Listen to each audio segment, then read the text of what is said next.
दोस्तों आज हम बात करेंगे कि इंजीनियरिंग कितनी सिंपल है, क्यों हमें इंजीनियरिंग कॉम्प्लिकेटेड लगती है। पर बेसिकली इंजीनियरिंग बहुत ही आसान है यदि हमने सही अप्रोच को यूज़ किया।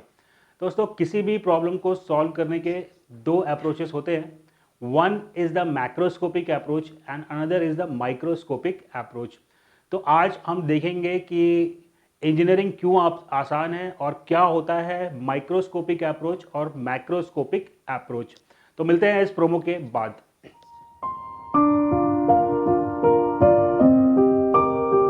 वेलकम फ्रेंड्स, हेलो दोस्तों, मैं अरविंद आपका स्वागत करता हूं हमारे अपने यूट्यूब चैनल पर। आज हम बात करेंगे प्रॉब्लम सॉल्विंग की दो मेथड्स के बारे में। वन जिसको हम कहते हैं मैक्रोस्कोपिक अप्रोच और दूसरा होता है माइक्रोस्कोपिक अप्रोच। और यदि हम प्रॉब्लम सॉल्व करने की सही टेक्निक को समझ जाएं तो प्रॉब्लम को सॉल्व करना बहुत ही सिंप्लीफाई हो जाता है। कैसे होता है और ये अप्रोचेस क्या हैं, इसको आज के वीडियो में हम देखेंगे और हम प्रूफ करेंगे कि इंजीनियरिंग रियलिटी में बहुत सिंपल होती है, लेकिन हम सही अप्रोच नहीं यूज करते। इस वजह से हम चीजों को अननेसेसरी कॉम्प्लिकेट कर लेते हैं। तो आज के वीडियो में हम देखते हैं कि क्या है माइक्रोस्कोपिक अप्रोच और क्या है मैक्रोस्कोपिक अप्रोच। तो चलिए स्टार्ट करते हैं वीडियो। दोस्तों किसी भी प्रॉब्लम को सॉल्व करने के दो मेथड्स हैं। वन एम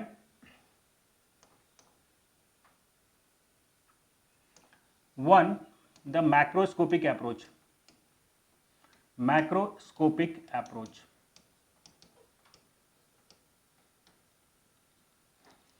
मैक्रोस्कोपिक अप्रोच जब मैं बात कर रहा हूं मैक्रोस्कोपिक अप्रोच में, तो दोस्तों हमारा यहां पर ऑब्जेक्टिव होता है कि किसी भी सिस्टम के सारे एलिमेंट्स एज अ होल क्या रिजल्ट प्रोड्यूस कर रहे हैं।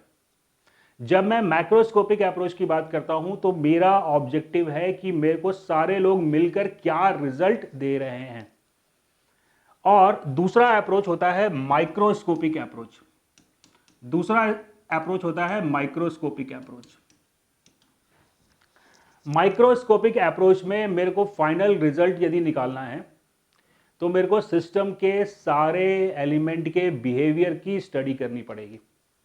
उस एलिमेंट में, उस सिस्टम में जितने भी एलिमेंट हैं सबकी स्टडी करूंगा और फाइनली स्टैटिस्टिकल मेथड्स का इस्तेमाल करके हम फाइनल रिजल्ट को ऑब्टेन करते हैं। मैं फिर से एक बार सिंपल वर्ड शब्द में बोलता हूं, जब मैं मैक्रोस्कोपिक एनालिसिस कर रहा हूं तो मेरे को यह नहीं जानना कि किस बंदे ने क्या काम किया। मुझे क्या जानना है कि सबने मिलकर क्या रिजल्ट दिया। ऑन द अदर हैंड जब मैं माइक्रोस्कोपिक एनालिसिस कर रहा होता हूं सो आई एम इंटरेस्टेड कि हर बंदा जो टीम में है उसने क्या काम किया और उसके बाद स्टैटिस्टिकल मेथड को यूज करके हम ऑब्टेन करते हैं कि हमको फाइनल रिजल्ट क्या मिलेगा। चलिए इसको एक सिंपल से एग्जांपल से हम समझने की कोशिश करते हैं। एक सिंपल सा एग्जांपल लेते हैं, एक टेक्निकल एग्जांपल ले लेते हैं, फिर हम एक दूसरा एग्जांपल लेंगे। दोस्तों मान लीजिए कि मेरे पास एक सिस्टम है,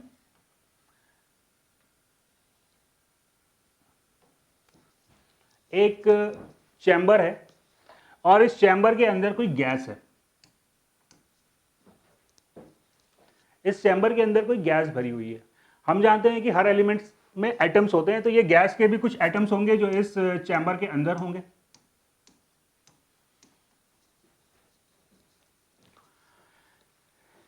ये एक चैम्बर है, इस चैम्बर में गैस फिल्ड है। मेरा ऑब्जेक्टिव है कि इस चैम्बर के अंदर का प्रेशर कितना है, that I need to find out. ये चैम्बर के अंदर कितना प्रेशर है ये मेरे को ऑब्टेन करना है। तो दोस्तों मैं आपसे पूछता हूं कि मेरा ऑब्जेक्टिव मैंने आपको क्लियर कर दिया। मुझे पता करना है कि ये चैम्बर के अंदर कितना प्रेशर है।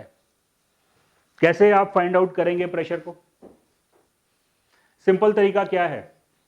सिंपल तरीका यह है कि मैं इस चैम्बर में लगा दूंगा एक प्रेशर गेज और ये प्रेशर गेज की रीडिंग जो है वो मेरे को सिंपली मिल जाएगी और मेरे को मालूम चल जाएगा कि इस चैम्बर के अंदर नेट प्रेशर कितना है।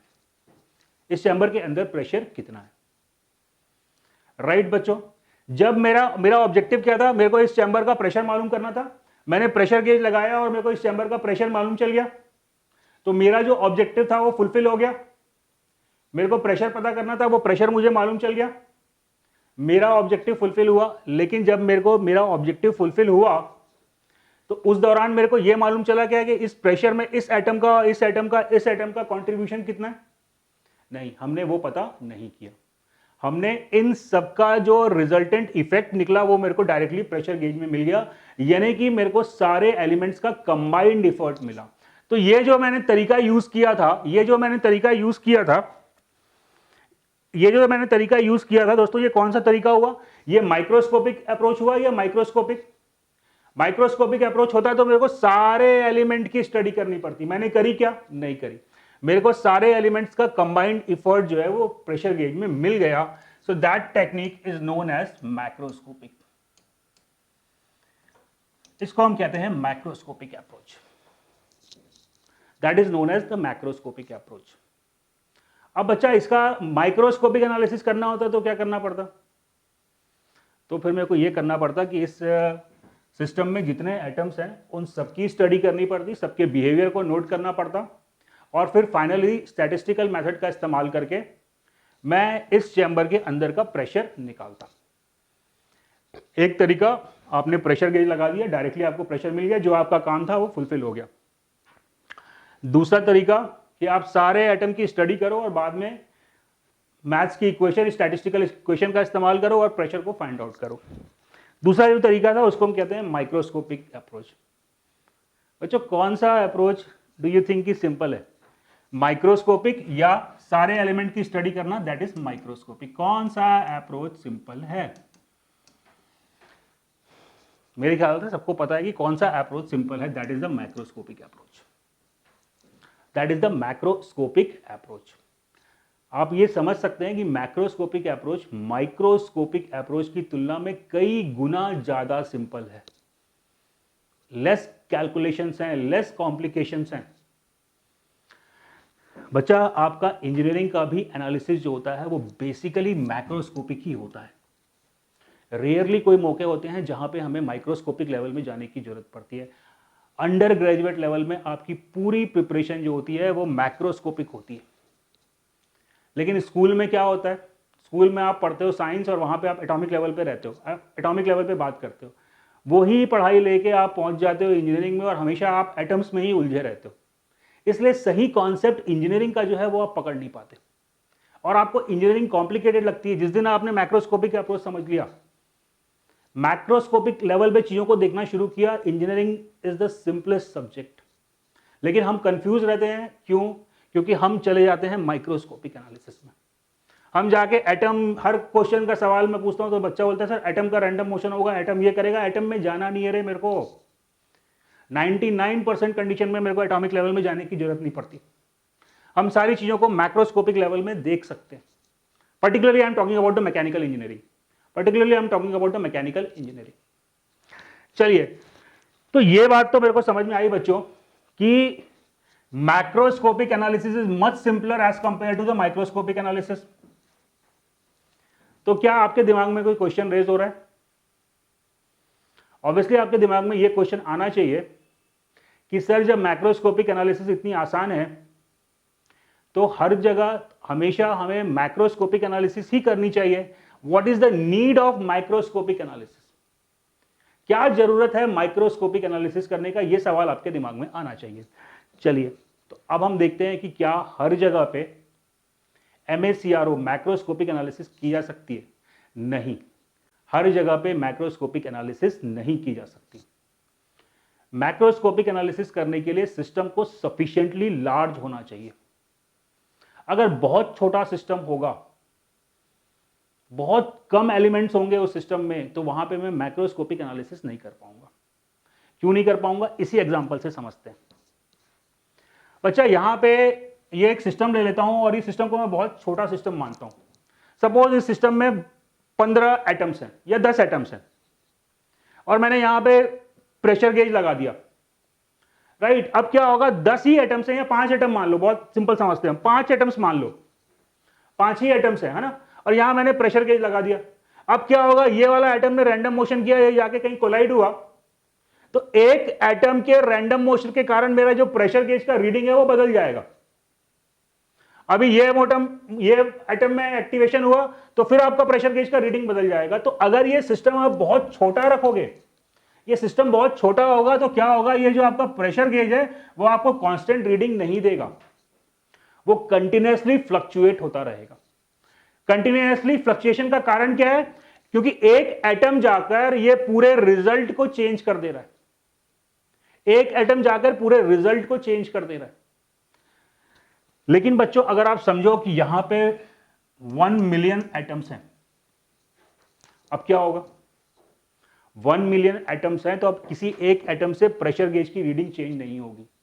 तो इसका मतलब यह हुआ कि अगर यहां पे सिस्टम का साइज मैं बड़ा कर दूं तो मेरे को एक प्रेशर गेज की कांस्टेंट रीडिंग मिलेगी। लेकिन अगर सिस्टम छोटा होगा, यदि सिस्टम छोटा होगा तो मेरा प्रेशर गेज का जो मीटर है वो कंटिन्यूअसली फ्लक्चुएट करता रहेगा, इंडिकेटर उसका कंटिन्यूअसली फ्लक्चुएट करता रहेगा, आपको एक फिक्स रीडिंग नहीं मिलेगी। तो यदि आपका सिस्टम बहुत छोटा है, उसमें बहुत कम एलिमेंट्स हैं, in that condition you do not have any other option, you have to go for micro MI stereoscopic analysis। लेकिन सिस्टम जब सफिशिएंटली लार्ज होता है तो वहां पे हमें मैक्रोस्कोपिक एनालिसिस के लिए जाना है, ना कि माइक्रोस्कोपिक एनालिसिस। और दोस्तों हमारे इंजीनियरिंग की मैक्सिमम प्रॉब्लम जो है वो माइक्रोस्कोपिक एनालिसिस से ही कंप्लीट हो जाती है। अच्छा चलिए अब लास्ट पॉइंट में डिस्कस कर लेता हूं कि कब मैं माइक्रोस्कोपिक एनालिसिस करूंगा और कब मैं माइक्रोस्कोपिक एनालिसिस करूंगा। दोस्तों मैंने आपको एक काम दिया कि आप एक सिक्का लो, उस सिक्के को आप उछालो और सिक्के को उछालने के बाद आप मेरे को बताओ कि हेड आने की प्रोबेबिलिटी कितनी है और टेल आने की प्रोबेबिलिटी कितनी है। बच्चा अभी आप ये भूल जाओ कि आपको मालूम है कि हेड आने की प्रोबेबिलिटी 50% है और टेल आने की प्रोबेबिलिटी 50% है। आपको मैंने एक काम दिया है जिसके बारे में आपको मालूम नहीं है, आपको इसका रिजल्ट नहीं पता। आपको सिक्का उछालना है और मेरे को यह बताना है कि हेड आने की प्रोबेबिलिटी क्या है।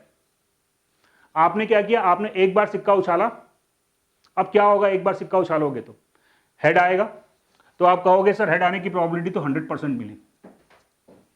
या फिर टेल आ जाएगा तो आप क्या कहोगे, सर टेल आने की प्रोबेबिलिटी तो हेड आने की प्रोबेबिलिटी तो 0% है।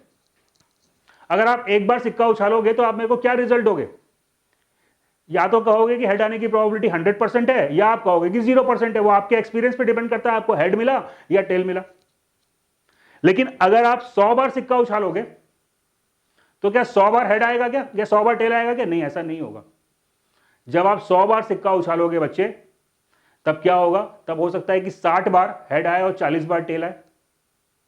यानी कि अब आप क्या हुआ, अब आप अपने रिजल्ट के क्लोजर जा रहे हो। और यदि आप 1 लाख बार या 10 लाख बार सिक्का उछालोगे तो क्या परिणाम मिलेगा? अगर आप 10 लाख बार सिक्का उछालोगे तो लगभग 5 लाख बार आपको हेड मिलेगा और 5 लाख बार आपको टेल मिलेगा, और तब आपका रिजल्ट सही आएगा कि हेड आने की प्रोबेबिलिटी 150% है। तो दोस्तों जैसे जैसे आप अपने सैंपल का साइज बढ़ाते जाओगे, यानी कि अपने सिस्टम का वॉल्यूम बढ़ाते जाओगे, तो ये जो वेरिएशन आ रहा है आपका मैक्सिमम और मिनिमम के बीच का, ये वेरिएशन कम होता जाएगा और फाइनली आपको एक कांस्टेंट रीडिंग मिलेगी।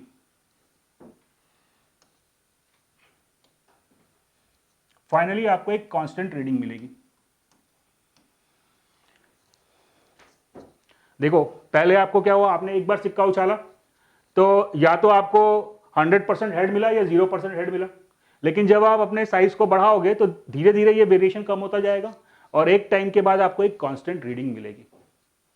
दोस्तों ये जब कांस्टेंट रीडिंग मिलने लगती है, रीडिंग फ्लक्चुएट नहीं होती, तो इसको हम कहते हैं continuum. That is known as continuum. तो दोस्तों जब कंटिन्यूम एग्जिस्ट करेगा, यानी कि जब फ्लक्चुएशंस बंद हो जाएंगे, देखो पहले कितना ज्यादा फ्लक्चुएशन हो रहा था, जैसे जैसे आपने सैंपल साइज को बढ़ाया वैसे वैसे आपका फ्लक्चुएशन कम हो गया और फाइनली आपको जाके एक कांस्टेंट रीडिंग मिल रही है। जैसे देखो ये एग्जांपल, इसे पीछे वाले एग्जांपल को अपन देख लेते हैं। जब ये सिस्टम में कम एलिमेंट्स होंगे तो ये प्रेशर गेज का फ्लक्चुएशन होगा, लेकिन जैसे जैसे आप नंबर्स ऑफ एटम्स को बढ़ाते जाओगे धीरे धीरे ये फ्लक्चुएशन कम होता जाएगा, यानी कि उस कंडीशन को हम कहते हैं कंटिन्यूम का एग्जिस्ट करना। तो दोस्तों ये वो पॉइंट है जिसके बाद कंटिन्यूम एग्जिस्ट कर रहा है। इस वॉल्यूम को मैं लिख लेता हूं V डैश। तो दोस्तों यदि वॉल्यूम मेरे सिस्टम का साइज इस V डैश से कम है तो क्या मैं MACRO स्कोपिक एनालिसिस कर सकता हूं क्या? नहीं, मैं नहीं कर सकता, क्योंकि उस समय मेरे को एक कांस्टेंट रिजल्ट नहीं मिलेगा, मेरे को फ्लक्चुएशंस मिलेंगे। तो अगर मेरा सिस्टम की वॉल्यूम V डैश से कम है तो I do not have any option, I have to go for microscopic analysis. मेरे को माइक्रोस्कोपिक एनालिसिस करनी पड़ेगी, राइट बच्चों। और जब वॉल्यूम V डैश से ऊपर हो जाए, यानी कि कंटिन्यूम एग्जिस्ट करे, तो हम जा सकते हैं माइक्रोस्कोपिक एनालिसिस के लिए। तो दोस्तों बॉटम लाइन ये हुआ कि यदि आपको मैक्रोस्कोपिक एनालिसिस करनी है तो वहां पे कंटिन्यूम एग्जिस्ट करना चाहिए, और इंजीनियरिंग की मैक्सिमम प्रॉब्लम्स में कंटिन्यूम एग्जिस्ट करता है, इसलिए you can go for the microscopic analysis. और माइक्रोस्कोपिक एनालिसिस कितना आसान है as compare to microscopic analysis के, ये अभी हमने डिस्कस किया। तो दोस्तों मैं अज्यूम करता हूँ कि ये वीडियो आपको अच्छा लगा होगा तो लाइक करिए, शेयर करिए, सब्सक्राइब करिए, अपने दोस्तों को बताइए, लोगों को चैनल से जोड़िए। और डिस्क्रिप्शन में आपको टेकमेंटर के एप्लीकेशन का लिंक मिल जाएगा, तो टेकमेंटर का एप्लीकेशन भी आप लोग डाउनलोड कर लीजिए। वहाँ पे आपको गेट की फ्री टेस्ट सीरीज जो है वो अवेलेबल रहेगी। बाकी कोई दिक्कत, कोई समस्या, कोई परेशानी हो, आप लोग कमेंट करिए। This is our family and we have to grow our family. तो मिलते हैं अगले वीडियो में, बाय बाय।